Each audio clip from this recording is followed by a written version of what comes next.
గాంధీ మహాత్ముడి మాటల్లో ఈ భూమి మీద ఎవరెంత ఎత్తుకెదిగినా వాళ్ళలా కష్టపడితే మనం కూడా అంతటి స్థాయిని అందుకోవచ్చు. ఎంత గొప్ప స్థాయికి చేరుకున్న వాళ్ళకైనా ఉండేవేమిటి?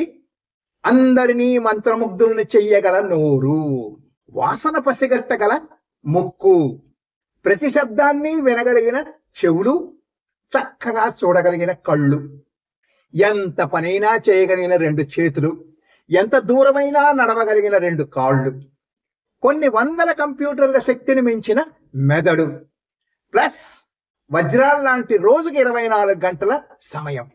ఇంతకన్నా ఎవరికైనా ఏమైనా ఎక్కువ ఉంటుందా? డబ్బున్న వాళ్ళకి అదనంగా 4 రూపాయలు ఎక్కువగా ఉంటే ఉండవచ్చు. వాటితో మరికొన్ని సౌకర్యాలు సంపాదించుకోవచ్చు.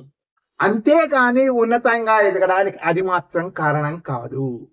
మీకంటూ ఒక స్పష్టమైన లక్ష్యం, ఆ లక్ష్యాన్ని సాధించాలనే బలమైన రగిలే తపన లేకపోతే, అటువంటి లక్ష్యాలున్న వాళ్ళు ఈ భూమి మీద చాలా మంది ఉన్నారు.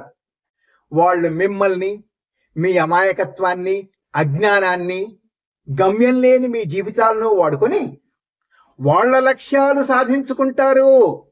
రేపో 4 డబ్బులున్న ఓ రాజకీయ నాయకుడు మిమ్మల్ని వాడుకొని వాళ్ళ జెండాలు మీ చేత మోయించి, మీ చేత జేజేలు కొట్టించుకొని, మీకు బిర్యానీ ప్యాకెట్టో 200-300 కాగితాలో ఇచ్చి, ఓ కల్తీ సారా సీసా పోయించి, ఓట్లు సంపాదించి మీ మీద అధికారం చెలాయించే నాయకులైపోతారు.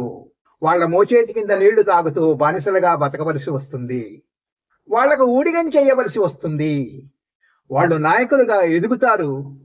మన అజ్ఞానంతో కార్యకర్తలుగా వాళ్ళ ఇళ్ల దగ్గర మనం పడిగాపులు కాయవలసి వస్తుంది. చివరికి ఎవరేమిస్తారా అని ఎదురు చూడవలసి వస్తుంది. లక్ష్యం నిర్దేశించుకోవడం అంటే ఓ రాయి వేసి చూడడం కాదు, స్పష్టంగా ఖచ్చితంగా నిర్దేశించుకోవాలి. Good luck.